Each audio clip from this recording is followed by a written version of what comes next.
Preparation में आपका स्वागत है। आज के वीडियो में हम देखेंगे कि बिहार ITI 2020 की तैयारी कैसे करें। जो जितने भी स्टूडेंट हैं जो लॉकडाउन में अपने घर पे फंसे हुए हैं या अपने रूम पे फंसे हुए हैं, उनको क्लास करने में या कोई कठिनाइयां होती है। बेसिक स्टूडेंट जो अभी होंगे वो 10th लेवल के होंगे, जिसे कुछ पता नहीं है सिलेबस के बारे में, कैसे पढ़ा जाए, बहुत ही वैक्यूम है स्टूडेंट, उसको कैसे समझा जाए। इसलिए मैंने सोचा कि क्यों ना एक सुनहरा अवसर लेके आया गया, जिससे विद्यार्थियों को थोड़ा समझने और ये दिमाग में आए कि कम से कम कैसे तैयारी किया जाए और एक सीक्वेंस में कुछ सीक्वेंस गाइडेंस मिलता है। इसके लिए मैं लेकर आया हूँ बिहार ITI 2020 की तैयारी कैसे करें। देखते हैं कुछ बेसिक बातें इसमें। ठीक है दोस्तों, देखिए पहला तो ये ध्यान में रखना है कि सिलेबस क्या है। जब तक आपको सिलेबस पता नहीं है तब तक आप प्रिपरेशन कर ही नहीं सकते कोई एग्जाम का, चाहे वो BSSC हो, चाहे BPSC हो, चाहे SSC, चाहे कोई भी दुनिया का एग्जाम का आपको सिलेबस पता होना ही चाहिए। क्योंकि इससे क्या होता है कि जब आप एग्जाम का जो तैयारी करने के लिए आप घर पर बैठते हो तब ये पता चल जाता है कि कितने नंबर का कौन सा क्वेश्चन आता है और कितने नंबर का कितना घंटा में पूछा जाता है। इससे आप बेसिकल नॉलेज के बारे में पता लगा सकते हो अपने आप में। इसलिए बेसिक नॉलेज के साथ साथ पहला होता है सिलेबस पता आपको होना चाहिए। देखते हैं आगे क्या होता है। सिलेबस की अगर बात करें तो इसमें क्वेश्चन जो होते हैं टोटल 50 क्वेश्चन होते हैं, जिसमें ऑब्जेक्टिव होते हैं टोटल। ठीक है, ऑब्जेक्टिव, और ये हिंदी और इंग्लिश में होते हैं। ये हिंदी और इंग्लिश में होते हैं। ठीक है दोस्तों, ध्यान रखिएगा क्योंकि ये बिहार का एग्जाम है, दो ही लैंग्वेज में आता है, इंग्लिश और हिंदी। ठीक है, मार्क्स कितने मार्क्स के होते हैं? ये आपको टोटल 150 क्वेश्चन है ना, ये 50 क्वेश्चन, एक क्वेश्चन 2 नंबर का होता है, मतलब ये 300 नंबर का होता है। कितने नंबर का होता है?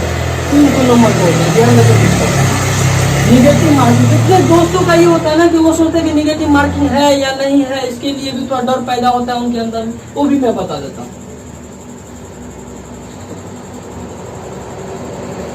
इसमें निगेटिव मार्किंग नहीं है, इसलिए हैरान होने की कोई जरूरत ही नहीं है। इसमें निगेटिव मार्किंग बिल्कुल ही नहीं है। इसमें सिर्फ 150 क्वेश्चन है, 300 मार्क का है और निगेटिव मार्किंग नहीं है। देखिए दोस्तों, पहला बात यह है कि आप जान तो गए कि 50 मतलब कि 150 नंबर का क्वेश्चन है, तो ये भी आपको जानना होगा कि 150 नंबर का आखिर क्या पूछता है भैया। तो थोड़ा देख लेते हैं। देखिए इसमें लिखा हुआ कहाँ से कितना पढ़ना। देखिए आपको जो है GK, जिसे हम जनरल नॉलेज कहते हैं, वो 50 नंबर का आएगा, मतलब 50 क्वेश्चन होगा उसमें। ये टोटल होगा आपको 100 मार्क का। ठीक है, ये 100 मार्क का होगा GK जनरल नॉलेज। उसके बाद अब हम बात करते हैं GS, मतलब जनरल साइंस। साइंस तो आप जानते ही होंगे, आखिर 10th के स्टूडेंट हैं, चाहे कोई भी स्टूडेंट, साइंस तो जानते ही होंगे कितने कितने सब्जेक्ट आते हैं। जैसे मैं कुछ बातें जो है मैं डिटेल में भी बताऊंगा, देखते रहिए लगातार। GS में भी 50 क्वेश्चन आते हैं 100 मार्क के।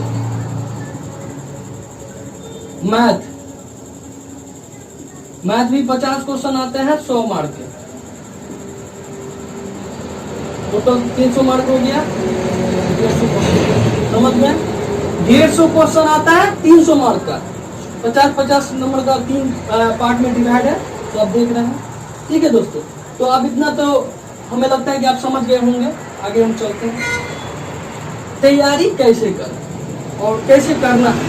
देखिए दोस्तों, बात यह कि गांव भर में अभी जैसे अगर माने तो अभी लॉकडाउन चल रहा है, अब किताब दुकान भी बंद हो गए होंगे, कितने लोग लिए होंगे, कितने लोग नहीं लिए होंगे, तो वो मैं ध्यान रखकर ही ये सीरीज चलाना चाह रहा हूँ, जिससे किसी के स्टूडेंट को कठिनाइयां न हो। ठीक है दोस्तों, देखते हैं आगे तैयारी कैसे करना है। देखिए तैयारी के लिए आपको बेसिकल अगर बात माने तो 10th का एग्जाम है, 10th बेसिस पर ये एग्जाम होता है। ठीक है, आप 10th बेसिक पर होता है ये एग्जाम, 10th बेसिक पर ही होता है। ठीक है, जो स्टूडेंट 10th का मैथ साइंस जिसका अच्छा होगा वो जल्दी ही सब्जेक्ट को पकड़ पाएंगे। क्योंकि देखिए दोस्तों, इसमें होता है कि ऑब्जेक्टिव क्वेश्चन है, और आपने देखा होगा कि 50 नंबर का ऑब्जेक्टिव क्वेश्चन बिहार बोर्ड में, चाहे कोई भी बोर्ड में, मतलब बिहार बोर्ड के बाद में कर रहा हूँ, जो बिहार बोर्ड में 50 क्वेश्चन आते हैं ऑब्जेक्टिव क्वेश्चन, और तो आते नहीं है। होता है क्या कि कंपटीशन है, कंपटीशन में अलग अलग टाइप के अलग अलग क्वेश्चन होते हैं जो आपको समझना जरूरी है। ठीक है दोस्तों, होता है कि वही सिलेबस रहता है, वही सब कुछ, आपको क्वेश्चन जो है ना थोड़ा ऐसे कंपटीशन लेवल में दिया जाएगा कि जो आप कभी देखे नहीं होंगे, ऐसे ऐसे क्वेश्चन, क्योंकि आप तो 10th स्टूडेंट है। और बाकी जो तैयारी भी करते हैं बहुत सारे स्टूडेंट हैं जो काफी मतलब कि नॉलेज है उनके पास, जो BSc चाहे BA चाहे इंटर कोई भी ITI की तैयारी करते हैं। मैं बेसिक ये जानता हूँ कि 10th के लिए जो ज़्यादा स्टूडेंट है 10th वाले ही देते हैं इस एग्जाम को, और बहुत सारे एग्जाम है 9th 10th जो भी हो देखिएगा, ठीक है। 10th बेसिस पे होता है। इसमें मैथ आपको स्ट्रॉन्ग करना है, मैथ स्ट्रॉन्ग करना है, ठीक है। उसके बाद साइंस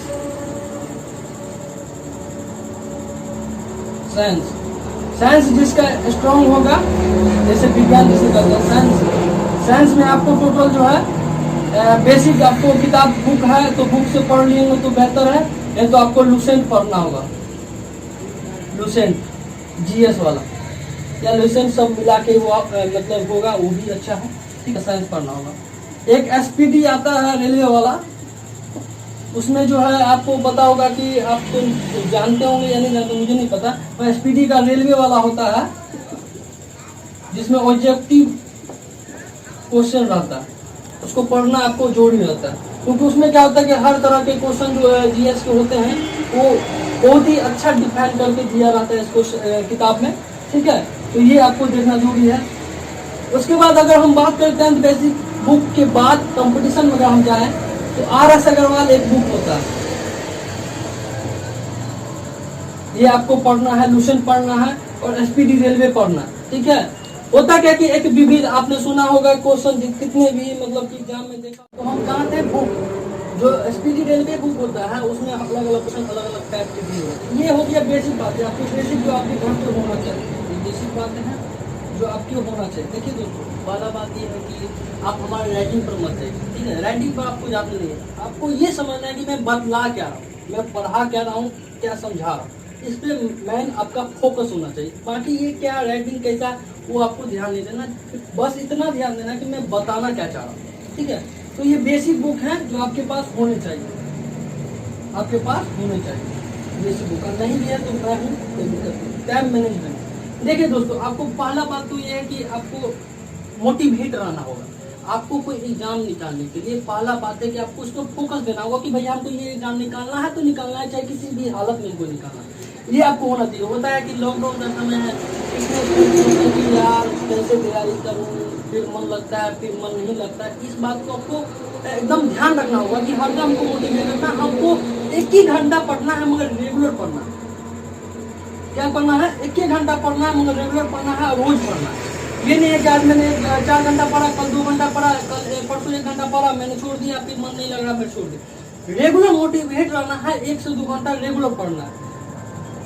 इसलिए मैं टाइम मैनेजमेंट को मैं अभी नहीं कुछ कहूँगा, क्योंकि आपके ऊपर डिपेंड करता है कि आप 4 घंटे पढ़ाओ या 3 घंटे पढ़ाओ या 2 घंटा पढ़ा, आपको खुद ऊपर डिपेंड करता है। इसलिए टाइम मैनेजमेंट को मैंने समझा दिया उसे ही, क्योंकि है क्या कि आपके ऊपर कितना थॉट होता है कि कितने बच्चे का थॉट है तो भाई अब हम 1 घंटा में इतना चीज फोकस कर लेंगे, किसी का होता है कि 2 घंटा में भी फोकस नहीं कर पाता। तो ये टाइम मैनेजमेंट आपको खुद अपने आप पर ध्यान लगाए कैसे करें। ये बात होगी बेसिक जो आपके लिए इम्पोर्टेंट थी पढ़ने के नजरिया से, क्योंकि आपको ये बेसिक बातें एग्जाम से पहले ही ध्यान रखना चाहिए, एग्जाम के बाद ही नहीं बताता। ठीक है, आगे चलते हैं। इस साइड है मेरा क्लास, जो क्लास जो होगा अलग अलग होगा, मतलब कि अभी जो सीरीज चलेगा वो सीक्वेंस में चलेगा, वो मैं बता देता हूँ। क्योंकि अब जो क्लास चलेगी वो रेगुलर चलेगी, सीक्वेंस में चलेगी, सीरीज में चलेगी, अगले जो वीडियो आएगी। ठीक है, तो मैं आपको कुछ बेसिक बातें इसी में मैं बता दूंगा। ठीक है, हिस्ट्री में दोस्तों इसमें होता है क्या कि हिस्ट्री में भी बहुत प्रकार की मतलब हिस्ट्री है, तो आगे बढ़ा जाए। जैसे हम इसकी बात अगर करें, इसकी बात है प्राचीन भारत,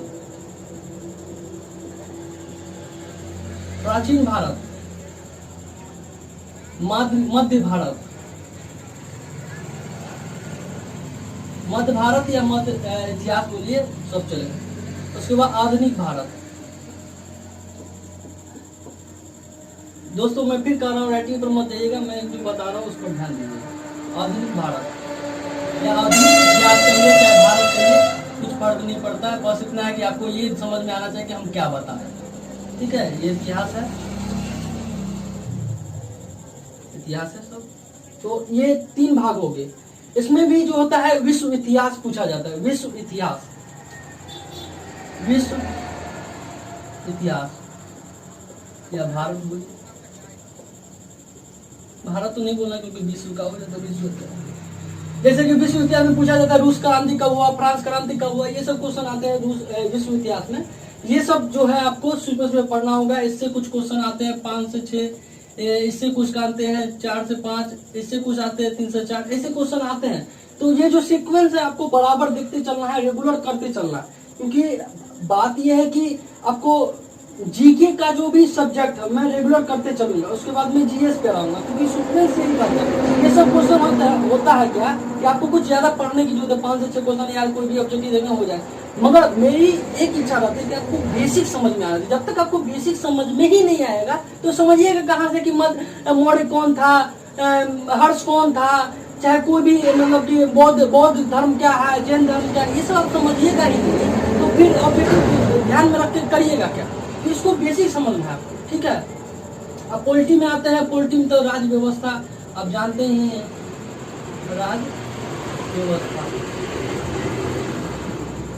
राज्य व्यवस्था में होता है क्या कि प्रधानमंत्री की कितनी आयु चाहिए चुनाव लड़ने के लिए, या लोकसभा, राज्यसभा, राष्ट्रपति, महाधिवक्ता, कैग, अटॉर्नी जनरल, मुख्यमंत्री के बारे में, राज्यपाल के बारे में कौन कौन से बिल है, कौन कौन से आर्टिकल है, अनुच्छेद है, अनुसूची है, ये सब आपको पढ़ना होगा मतलब पॉलिटी में, ठीक है। उसके बाद इकोनॉमिक्स में तो अर्थव्यवस्था होता क्या कि इकोनॉमिक्स में जो अभी जो क्वेश्चन उठाए जाते हैं वो करंट से उठाए जाते हैं। करंट मतलब क्या,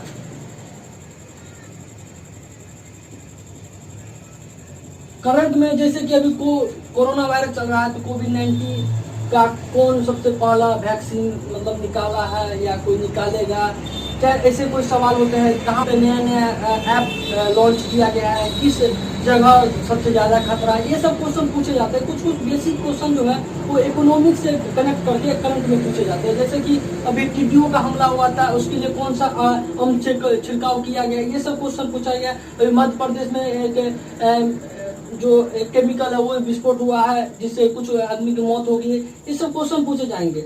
जिसमें देखिए इकोनॉमिक्स में बहुत सारे क्वेश्चन आते हैं, बल्कि इकोनॉमिक्स के भी क्वेश्चन आते हैं। रेपो रेट क्या है, मतलब कि हर वर्ष का जो रेपो रेट होता है वो कितना है, चाहे इकोनॉमिक्स के बारे में जो भी जानकारियां होते हैं वो हम आपको देंगे, ठीक है। उसके बाद साइंस में आइए, साइंस में देखते हैं, इसमें होता है भौतिक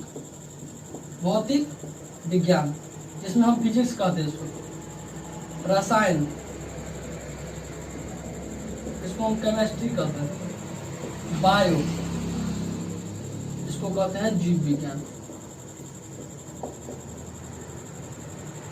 तो इसमें होता है जीव विज्ञान, ये तीनों सब्जेक्ट से मिला के साइंस के क्वेश्चन होते हैं, ठीक है।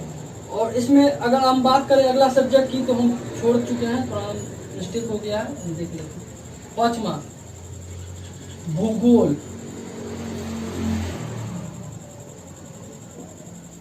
जिसे हम ज्योग्राफी कहते हैं, ज्योग्राफी भूगोल मतलब ज्योग्राफी हुआ, ठीक है। तो भूगोल ज्योग्राफी, इसमें होता है क्या कि विश्व भूगोल से क्वेश्चन पूछा जाता है, विश्व भूगोल से क्वेश्चन होता है, विश्व ज्योग्राफी पूछा जाता है, विश्व भूगोल से भी क्वेश्चन पूछा जाता है। भारत भूगोल, भारत भूगोल से भी क्वेश्चन आता है। तो ये दोनों टॉपिक है। मैं पहले ये टॉपिक करवाऊंगा, ठीक है, ध्यान दीजिएगा, फिर ये टॉपिक करवाऊंगा, फिर ये 5 वाला करवाऊंगा, फिर 3 वाला करवाऊंगा, फिर 4 वाला करवाऊंगा, ठीक है। और 5वां मतलब 6ठा में आ गया आपका मैथ, वो भी मैं करवाऊंगा। देखिए दोस्तों, बात ये कि आपका जितना सपोर्ट रहेगा उतना ही मैं कर पाऊंगा। ये नहीं है कि अगर 4-5 स्टूडेंट है तो मैं उसको पढ़ा पाऊंगा, ऐसा तो संभव है नहीं। ज्यादा से ज्यादा स्टूडेंट हो तभी तो मेरा मोटिवेट बढ़ेगा, इससे मैं क्लास रेगुलर कर पाऊंगा। जैसा आपकी इच्छा होगी आप हमें कमेंट कर सकते हैं कि सर ये पढ़ाइए या ये पढ़ाइए, साथ साथ लेके चलिए। वो आपके ऊपर डिपेंड कर, मेरे ऊपर डिपेंड नहीं करता है। आप जो हमें कहोगे वो मैं करूंगा, क्योंकि मैं आपका लॉकडाउन का साथी हूँ। जब तक आप लॉकडाउन रहो या लॉकडाउन के बाद भी रहो, मैं आपका साथी हूँ। क्योंकि बिहार ITI ही नहीं, आप कोई भी कंपटीशन का तैयारी कर सकते हो। 9 से क्वेश्चन पूछ सकते हो हमको, 11 से क्वेश्चन पूछ सकते हो, 12 से क्वेश्चन पूछ सकते हो। आप किसी भी क्लास के लिए हमसे आप संपर्क कर सकते हो। कमेंट कीजिए और कमेंट में हम जरूर आपकी जितने भी प्रॉब्लम उनको हल करने की कोशिश करेंगे। मैं ये बताना चाह रहा हूँ, फिर मैं एक रिपीट कर देता हूँ कि मेरा जो अगला सीरीज आएगा, चाहे अगली वीडियो आएगी, वो हिस्ट्री का होगा, जिसमें मैं प्राचीन भारत इतिहास करूंगा, उसके बाद मध्य भारत इतिहास करूंगा, आधुनिक भारत इतिहास करूंगा, विश्व भारत इतिहास करूंगा, उसके बाद मैं पॉलिटी पर आऊंगा, पॉलिटी पर मतलब राज्य व्यवस्था, उसके बाद मैं भूगोल पर आऊंगा, ज्योग्राफी होता है, उसके बाद साइंस पर, फिर इकोनॉमिक पर, फिर मैथ पर।